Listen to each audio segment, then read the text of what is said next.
शौरिर्जनेश्वरः अनुकूलश्चतावर्तः पद्मी पद्मनिभेक्षणः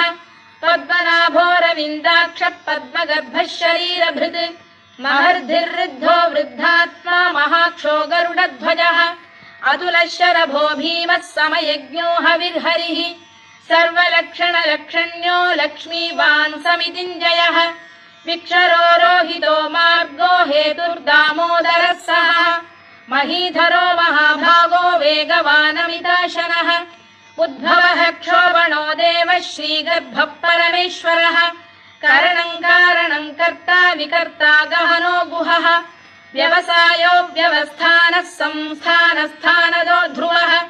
परधिः परमस्पष्टः तुष्टः पुष्टः शुभेक्षणः रामो विरामो विरतो मार्गो नेयो नयोनयः वीरः शक्तिमतां श्रेष्ठो धर्मो धर्मविदुत्